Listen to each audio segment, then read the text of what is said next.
Bienvenidos de nuevo, buscadores de sabiduría. En esta tercera parte del Kybalión, acompáñenme en este viaje hacia las verdades eternas. Capítulo 6. La paradoja divina. El sabio a medias, reconociendo la irrealidad relativa del universo, se imagina que puede desafiar sus leyes. Ese no es más que un tonto vano y presuntuoso, que se estrellará contra las rocas y será aplastado por los elementos, en razón de su locura.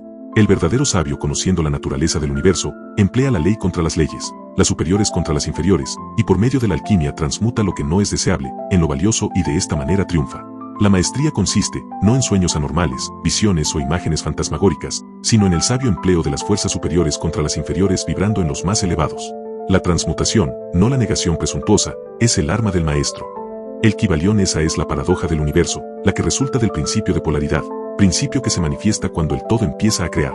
Aunque para el todo infinito el universo, sus leyes, sus poderes, su vida, sus fenómenos, son como cosas contempladas en el estado de meditación o en sueño, el universo debe ser tratado como real, y la vida, las acciones y los pensamientos deben estar basados en ello. Acordemente, si bien se tenga un claro conocimiento y realización de la verdad superior cada uno respecto a su propio plano y leyes. Si el todo hubiera imaginado un universo real sería desastroso para este, porque entonces no podría ascenderse de lo inferior a lo superior, el universo se habría convertido en una cosa fija, inmóvil y el progreso resultaría imposible. Y si el hombre, por su parte, debido a su media sabiduría, actúa y vive y piensa en el universo como si fuera un sueño, parecido a sus propios ensueños afinitos, así se convertirá efectivamente para él, y, al igual de un cadáver que caminase, se encontrará dando vueltas y más vueltas en un círculo, sin hacer el menor progreso y siendo forzado por último a despertarse y vivir por las leyes naturales que él hubiera olvidado. Conservad siempre la mente fija en la estrella, pero mirad dónde ponéis los pies, no vayáis a hundirlos en algún abismo. Recordad la paradoja divina que afirma que, si bien el universo no es, sin embargo es. Recordemos siempre los dos polos de la verdad, lo absoluto y lo relativo. Guardémonos de las verdades a medias. Lo que los hermetistas conocen como ley de la paradoja es un aspecto del principio de polaridad. Las escrituras herméticas están llenas de toda clase de referencias respecto a esa paradoja que se descubre en todos los problemas de la vida y del ser. Los instructores están siempre batallando para impedir que sus estudiantes omitan el otro lado de cualquier cuestión, y sus recomendaciones se dirigen especialmente a los problemas de lo absoluto y de lo relativo, que tanto confunden a los estudiantes de filosofía, y que obligan a tantos a obrar y a pensar contrariamente a lo que se conoce como sentido común. Recomendamos mucho a nuestros estudiantes el que se aseguren de haber comprendido bien la paradoja divina de lo absoluto y lo relativo, evitando el ser hipnotizados por el falso miraje de la verdad a medias. Desde este punto de vista ha sido escrita esta lección. Leedla cuidadosamente. La primera idea que se le ocurre al pensador que ha comprendido y realizado la verdad de que el universo es una creación mental del todo, es la de que el universo y todo cuanto éste contiene son una pura ilusión, una irrealidad, contra cuya idea se revuelve instantáneamente. Pero esto, al igual de otras grandes verdades, debe ser considerado desde los puntos de vista absoluto. El universo es, por supuesto, una ilusión, un sueño, si se compara con el todo en sí mismo. Esto lo reconocemos nosotros mismos cuando hablamos del mundo como de un sueño, que va y viene, que nace y muere, desde el momento que todo lo que es mudable, que cambia, que es finito e insustancial, debe estar ligado a la idea de un universo creado, cuando se compara con el todo mismo, no importando cuál puede ser nuestra creencia respecto a la naturaleza de ambos. Filósofos, metafísicos, científicos y teólogos, todos están de acuerdo sobre ello, y esta concepción se encuentra en todos los sistemas filosóficos y religiosos, así como en las respectivas teorías de las escuelas metafísica y teológicas. Las enseñanzas herméticas no predican la insubstancialidad del universo en términos más fuertes que los que os son más familiares, aunque la exposición del asunto pueda pareceros algo más contundente. Todo cuanto tenga un principio y un fin, en cierto sentido debe ser irreal e ilusorio, y el universo se encuentra en este caso, sea cual sea el sistema de las escuelas de pensamiento. Desde el punto de vista absoluto nada hay real excepto el todo, no importando los términos que empleemos al pensar sobre ello o al discutirlo. Bien sea que el universo haya sido creado de materia, o bien que sea una creación mental en la mente del todo, es insustancial, mudable, sujeto al tiempo, al espacio, al cambio. Debemos comprender y sentir bien esto antes de pensar y examinar la concepción hermética de la naturaleza mental del universo. Examina cualesquiera otras concepciones, y ved si existe alguna que no lo admita. Mas el punto de vista absoluto muestra únicamente un solo lado de la cuestión, siendo el otro el aspecto relativo de la misma. Las verdades absolutas han sido definidas como las cosas, tal como las conoce y las ve la mente de Dios, mientras que las verdades relativas son las cosas tal como la más elevada razón del hombre las comprende. Y de esta manera, mientras que para el todo el universo debe ser ilusorio e irreal, un simple sueño o resultado de la meditación, sin embargo, para las mentes finitas que forman parte de ese universo, y mirando a través de las mortales facultades, el universo es ciertamente real, y así debe ser considerado. Al reconocer así el punto de vista absoluto, no cometeremos el error de ignorar o negar los hechos y fenómenos del universo, tal como se nos presentan antes nuestras facultades mortales. No somos el todo, recordémoslo. Para emplear ilustraciones familiares, podemos reconocer el hecho de que la materia existe, para nuestros sentidos, y haríamos muy mal si así no lo reconociéramos. Y, a pesar de ello, nuestra mente finita reconoce la verdad científica de que no hay tal materia desde el punto de vista de la ciencia, y que lo que llamamos materia no es más que un agregado de átomos, átomos los cuales, a su vez, no son más que unidades de fuerza agrupadas que llamamos electrones o iones, vibrando constantemente con movimiento circular. Golpeamos una piedra y sentimos el impacto, parece ser real, y, a pesar de ello, sabemos que no es más que lo ya expuesto. Pero recuerden que nuestro pie, que siente el golpe mediante la intervención del cerebro, es similarmente materia constituida por electrones, y porque de esa materia está hecho también nuestro cerebro. Y, por último, si no fuera por la mente, no sabríamos nada ni del pie ni de la piedra absolutamente. Además, el ideal que un artista o un escultor tratan de reproducir en el mármol o en el lienzo les parece muy real. Igualmente sucede con los personajes que crea la mente de un autor teatral, quien trata de expresarlos para que los demás puedan reconocerlos. Y si esto fuera cierto en el caso de nuestras mentes finitas, ¿cuál sería el grado de realidad de las imágenes mentales creadas en la mente del infinito? Para los mortales este universo de mentalidad es ciertamente muy real. Es el único que jamás podremos conocer, aunque nos elevemos de plano en plano, cada vez más alto. Para que lo pudiéramos conocer de otra manera, por experiencia actual, tendríamos que ser el todo mismo. Es muy cierto que, cuanto más nos elevamos en la escala, tanto más cerca nos encontraremos de la mente del Padre y tanto más evidente se hace la naturaleza ilusoria de las cosas finitas, pero hasta que el todo no nos absorba finalmente dentro del mismo no se desvanecerá la visión. De manera, pues, que no necesitamos basarnos en esa ilusión. Reconozcamos más bien la verdadera naturaleza del universo y tratemos de comprender sus leyes mentales, esforzándonos en emplearlas en la forma más efectiva para nuestro progreso ascendente en toda la vida conforme vamos viajando de un plano a otro del ser. Las leyes del universo no dejan de ser leyes de hierro, porque sean de naturaleza mental. Todos excepto el todo, están sujetos a ellas. Lo que está en la infinita mente del todo es real, solo un grado menos que la realidad misma que constituye la naturaleza del todo. No nos sintamos, pues, inseguros o temerosos, sintámonos firmemente sostenidos en la mente infinita, y nada existe que pueda dañarnos o causarnos miedo. No hay poder alguno fuera del todo que pueda afectarnos. Podemos permanecer tranquilos y seguros. Y en esta realización, una vez alcanzada, existe una plenitud de seguridad y calma. Entonces dormiremos serenamente sobre la firmeza inconcebible de lo profundo, y descansaremos seguramente sobre el océano de la mente infinita que constituye al todo. En él, ciertamente, vivimos, nos movemos y tenemos nuestro ser. La materia no es menos materia para nosotros mientras permanezcamos en ese plano, aunque sepamos que no es más que un agregado de partículas de fuerza, o electrones, que vibran rápidamente, girando unas en torno de otras, en la formación de los átomos. Los átomos, a su vez giran y vibran y forman así las moléculas, y la agrupación de estas últimas componen las grandes masas de materia.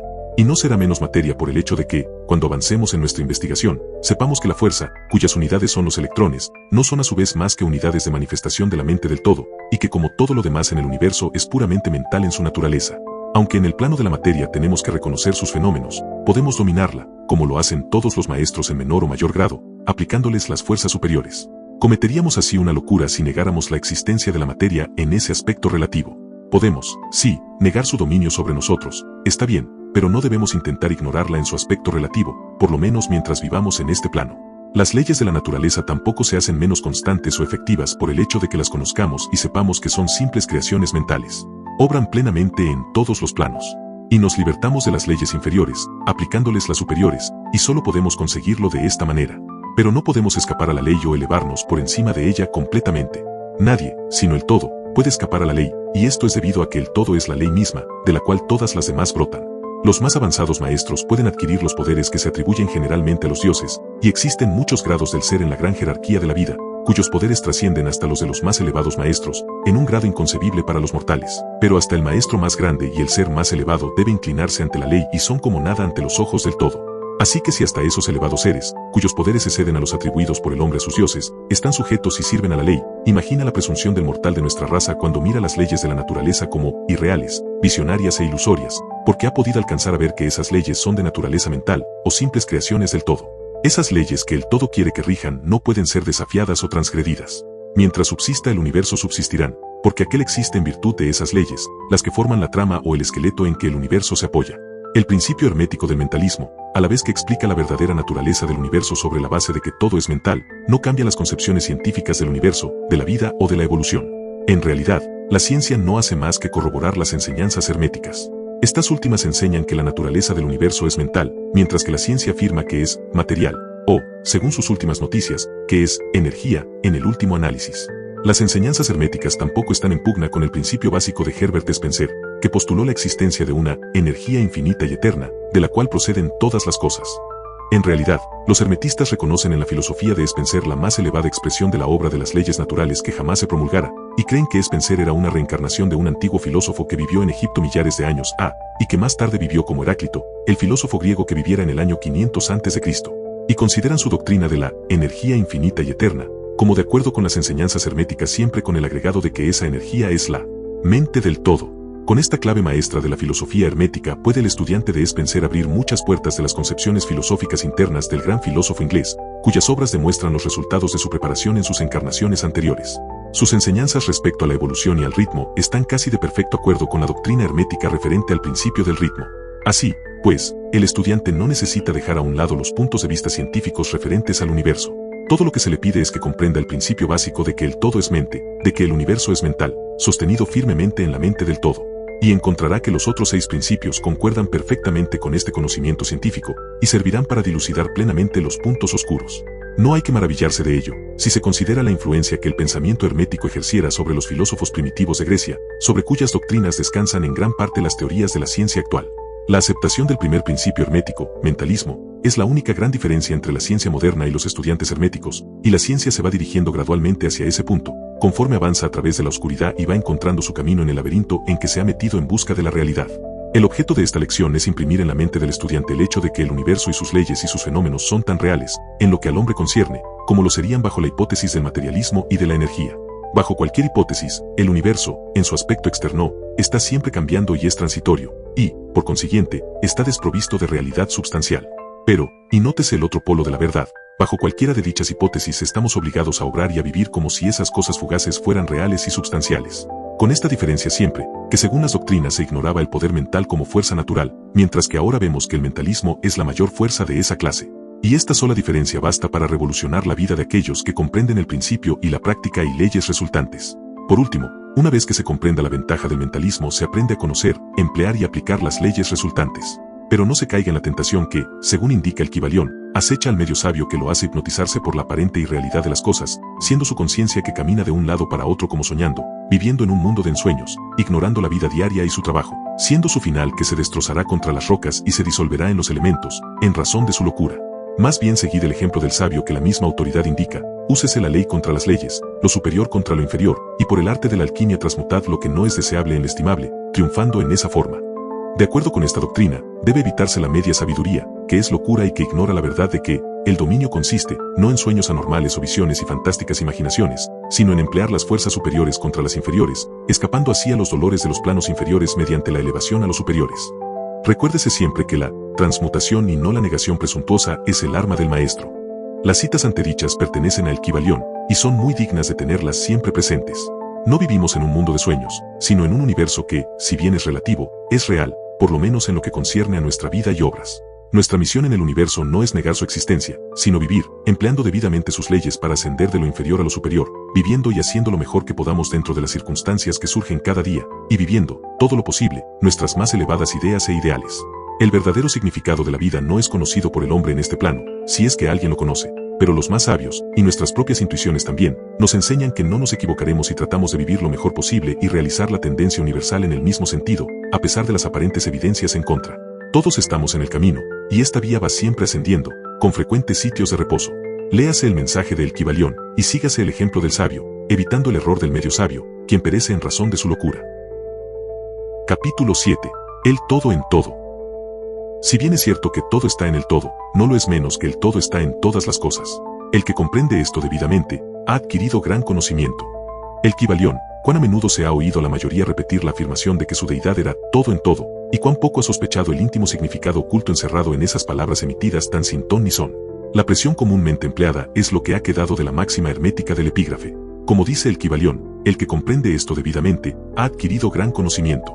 Y si esto es así, tratemos de comprender lo que significa, dada su gran importancia. En esa máxima está encerrada una de las más grandes verdades filosóficas, científicas y religiosas. Ya hemos dado la enseñanza hermética concerniente a la naturaleza mental del universo, la verdad de que el universo es mental, sostenido en la mente del todo. Como dice el Kybalión en el pasaje citado, todas las cosas están en el todo. Pero nótese también la siguiente afirmación correlacionada, es igualmente cierto que el todo está en todas las cosas.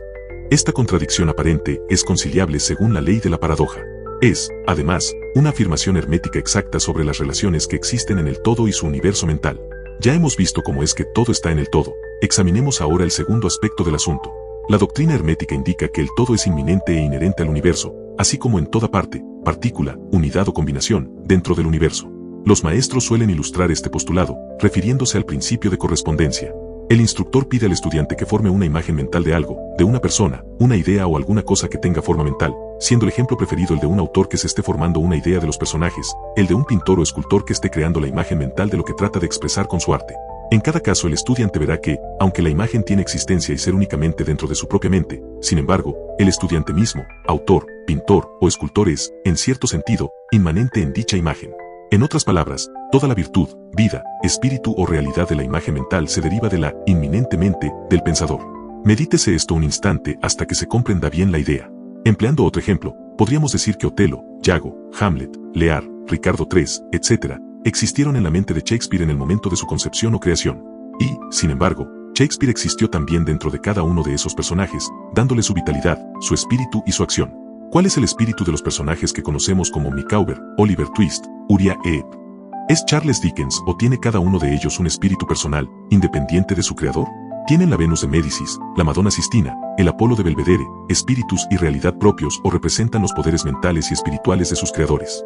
La ley de la paradoja explica que ambas proposiciones son ciertas, consideradas desde los puntos de vista apropiados. Micawber es, a la vez, Micawber y Dickens. Y mientras puede decirse que Micawber es Dickens, Dickens no es idéntico a Micawber. El hombre, como Micawber, puede exclamar, el espíritu de mi creador me es inherente, y, sin embargo, yo no soy él. Esto es muy diferente de la chocante media verdad que clamorosamente anuncian algunos medios sabios, diciendo, yo soy Dios. Imaginad al pobre Micawber o al ratero Uriah Heep exclamando, yo soy Dickens, o a cualquier otro personaje de las obras de Shakespeare anunciando, yo soy Shakespeare. El todo está en la lombriz, pero la lombriz está muy lejos de ser el todo. Pero, aunque la lombriz exista meramente como una pequeña cosa, creada y teniendo su ser únicamente en la mente del todo, el todo es inmanente a ella, así como en las partículas que la componen. ¿Puede haber algún misterio mayor que el encerrado en esa proposición? Todo está en el todo y el todo está en todo. El estudiante comprenderá, por supuesto, que las ilustraciones dadas más arriba son necesariamente imperfectas e inadecuadas, porque representan la creación de imágenes mentales en mentes finitas, mientras que el universo es la creación de una mente infinita, y la diferencia entre los dos polos la separa. Y, sin embargo, es solo cuestión de grado, el mismo principio es el que opera, el principio de correspondencia se manifiesta en cada una, como es arriba, es abajo, como es abajo, es arriba. Y en proporción a la realización que obtenga el hombre de la existencia del espíritu subyacente inmanente en su propio ser se elevará en la escala de la vida. Esto es lo que significa el desarrollo espiritual, el reconocimiento, la realización y la manifestación del espíritu interno. Recuérdese siempre esta definición, la del desenvolvimiento espiritual, porque contiene la verdad de toda verdadera religión. Existen muchos planos del ser, muchos subplanos de vida, muchos grados de existencia en el universo. Y todos dependen del adelanto de los seres en la escala, cuyo punto más bajo es la materia más densa, estando el ser más elevado separado del espíritu del todo solo por una sutilísima división, y por todas partes, a lo largo de esta escala de la vida, todo está en movimiento. Todos están en el sendero, cuyo fin y meta es el todo. Todo progreso es una vuelta al hogar. Todo se mueve hacia arriba, adelante, a pesar de las aparentes contradicciones. Este es el mensaje del iluminado. La doctrina hermética concerniente al proceso de la creación mental del universo es que, al principio del ciclo creador, el todo, en su aspecto de ser, proyecta su voluntad hacia su aspecto de devenir, y el proceso de la creación comienza. Se dice que este proceso se reduce a una disminución gradual de intensidad vibratoria hasta que se alcanza un grado muy bajo de energía vibrante, en cuyo punto se manifiesta la forma más densa posible de materia. Este proceso se llama involución porque el todo se envuelve en su creación. Y esto tiene su correspondencia en los procesos mentales de un artista, escritor o inventor, quien se envuelve, tanto en su creación mental que olvida casi completamente su propia existencia, pues en esos momentos vive en su creación. Si en vez de la palabra envolverse, empleáramos la de absorberse, quizás se diera una idea más clara del significado que trata de sugerir. A este estado involucionario de la creación suele también llamársele la emanación de la energía divina, así como el estado evolucionario se denomina absorción. Al polo más extremo del proceso creador se le considera como el más separado del todo, en tanto que el principio del estado evolutivo es mirado como un retorno de la oscilación del péndulo del ritmo, como una vuelta al hogar. La enseñanza es que durante la efusión las vibraciones se van amortiguando gradualmente hasta que el impulso amortiguador cesa, por último, y entonces se produce el retorno de la oscilación pendular. Pero existe esta diferencia, que mientras en la efusión se manifiestan las fuerzas creadoras compactamente, como un todo desde el comienzo mismo del estado evolutivo o de reabsorción, se manifiesta la ley de la individualización, esto es, la tendencia a separarse en unidades de fuerza, de tal manera que lo que dejó al todo como no individualizada energía vuelve a su fuente originaria como innumerables unidades de vida, altamente desarrolladas, que se han ido levantando cada vez más alto en la escala por medio de la evolución física, mental y espiritual. Los antiguos herméticos empleaban la palabra meditación para describir el proceso de la creación mental del universo en la mente del todo, habiéndose empleado también frecuentemente la palabra contemplación. Pero la idea que parece sugerir es la del empleo de la atención divina. Atención es una palabra derivada de raíz latina, que significa alcanzar, llegar, y el acto de atención es realmente un alcance, una extensión de la energía mental, de manera, pues, que comprenderemos perfectamente el concepto si examinamos el verdadero significado de la atención. La doctrina hermética concerniente a la evolución es que el todo, habiendo meditado sobre el principio de la creación, y establecido así la base material del cosmos, pensándolo en la existencia, gradualmente va despertándose de su meditación, y al hacerlo produce la manifestación del proceso evolutivo, en los planos material, mental y espiritual, sucesivamente en orden. Así empieza el movimiento ascendente, y todos los seres comienzan a dirigirse hacia el espíritu. La materia se va haciendo menos densa, las unidades vienen a ser, las combinaciones se inician, la vida aparece y va manifestándose en formas cada vez más elevadas y la mente se va haciendo más evidente, vibrando todo cada vez más intensamente. En una palabra, el proceso entero de la evolución, en todas sus fases, comienza y sigue de acuerdo con las leyes del proceso de absorción. Todo esto ocupa eones y eones de tiempo, estando compuesto cada eón por millones de años. Pero, según dice el iluminado, toda la creación, incluyendo la involución y la evolución de un universo, no es más que un abrir y cerrar de ojos para el todo. Al final de innúmeros ciclos de eones de tiempo, el todo retira su atención o meditación del universo, porque la gran obra ha terminado, y todo queda absorbido en el de quien otrora emergiera. Pero el misterio de los misterios es que el espíritu de cada alma no queda aniquilado, sino que se expande infinitamente, sumergiéndose uno en otro el creador y el creado. Esa es la voz de la iluminación. La iluminación expuesta sobre la meditación y el subsiguiente despertar de ella del todo no es, por supuesto, más que un intento de descripción del proceso infinito, mediante un ejemplo finito. Pero, no obstante, como es arriba es abajo. La diferencia es solo de grado. Y así, como el todo se despierta de su meditación sobre el universo, así también el hombre, a su debido tiempo, cesará de manifestarse sobre el plano material y se irá retirando cada vez más en el espíritu interno, que, ciertamente, es el ego divino. Hay otra cosa más de la que deseamos hablar en esta lección, y esto llega muy cerca del campo metafísico de especulación, aunque nuestro propósito es simplemente el mostrar la futilidad de tal especulación.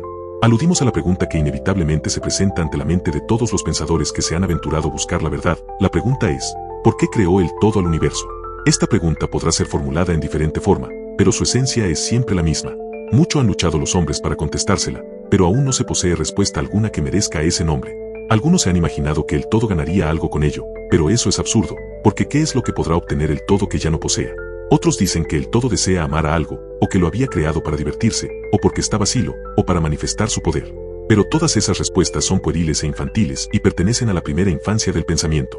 Algunos han tratado de explicar el misterio presumiendo que el todo se vio compelido a crear en razón de su naturaleza interna o su instinto creador. Esa idea, si bien representa un adelanto sobre las otras, tiene un punto débil. Si su naturaleza interna o instinto creador lo impulsara a hacer algo, entonces la naturaleza interna o instinto creador sería el absoluto, en vez del todo, y de ahí que la proposición falle por su misma base. Sin embargo, el todo crea y se manifiesta y parece encontrar cierta satisfacción al hacerlo. Y es muy difícil escapar a la conclusión de que en algún grado infinito tendría que tener algo que correspondiera a una naturaleza interna o instinto creador en el hombre, con un deseo y voluntad correspondientemente infinito. No podría obrar si no quisiera hacerlo, no podría hacerlo a menos que lo deseara, y no lo desearía si no obtuviera con ello una satisfacción. Y todas estas cosas pertenecerían a una naturaleza interna, y podría postularse su existencia de acuerdo con la ley de correspondencia, tanto interna como externa. Este es el problema que yace en la raíz misma de la dificultad y la dificultad que se encuentra en la misma raíz del problema. Estrictamente hablando, no puede decirse que haya ninguna razón para obrar, porque una razón implica una causa, y el todo está por encima de la causa y del efecto, salvo cuando su voluntad misma se convierte en una causa, en cuyo momento el principio se pone en movimiento. De manera, pues, que no puede pensarse en el mismo asunto, porque como el mismo todo es incognoscible. Así como nos vemos obligados a decir simplemente, el todo es, así también solo podemos decir que el todo obra porque obra. Y, en último término, el todo es la razón en sí misma, y puede decirse en verdad que él es su propia razón, su propia ley, su propio acto, mejor aún, que el todo, su razón, su acto y su ley, son uno, siendo las palabras diferentes nombres de la misma cosa. En opinión de los que esto escriben, la respuesta se halla encerrada en el íntimo ser del todo, en su ser secreto. La ley de correspondencia, en nuestra opinión, solo llega al aspecto del todo que denominamos el aspecto de devenir o de estado. Tras ese aspecto está el de ser, en el cual todas las leyes se pierden en la ley, todos los principios en el principio y el todo, el principio y el ser, son idénticos, uno y lo mismo. Por consiguiente, toda especulación metafísica sobre el punto es fútil. Si nos ocupamos aquí de la cuestión es solo para mostrar que, si bien reconocemos el hecho, reconocemos también lo absurdo de las respuestas dadas por metafísicos y teólogos. En conclusión, podrá ser de interés para los estudiantes el saber que en tanto que algunos de los antiguos y modernos instructores herméticos se inclinan más bien a aplicar el principio de correspondencia a la cuestión, que da por resultado la naturaleza interna, la leyenda dice que Hermes, el Grande, cuando le fue hecha esa pregunta por algunos de sus más avanzados estudiantes, contestó apretando los labios fuertemente y no diciendo una palabra, como si indicara que no había respuesta. Pero también puede ser que quisiera aplicar el axioma de esta filosofía que dice que los labios de la sabiduría permanecen cerrados, excepto para los oídos del entendimiento, en la creencia de que aún sus más aventajados discípulos no poseían la comprensión necesaria que los calificara para esa enseñanza. De cualquier manera, si Hermes poseyó el secreto no lo comunicó, y por lo menos en lo que al mundo concierne los labios de Hermes están cerrados al respecto. Y si Hermes el Grande vaciló en hablar, ¿quién sería el osado mortal que tratara de enseñarlo? Pero, recordémoslo, cualquiera que sea la respuesta de este problema, si es que hay alguna, la verdad es que, si bien es cierto que todo está en el todo, no lo es menos que el todo está en todas las cosas. La proposición en este punto es enfática. Y, para terminar, repetiremos las palabras de la cita: el que comprenda esto debidamente, ha adquirido gran conocimiento. Y hasta aquí nuestra exploración de esta parte del Kybalión. Espero que hayan disfrutado este viaje por los principios herméticos y su sabiduría atemporal. Pero no se alejen, porque esto no termina aquí. La tercera parte nos espera para profundizar aún más en estos misterios universales. Si te ha interesado, suscríbete y activa la campanita para no perderte la continuación. Nos vemos pronto, buscadores de conocimiento.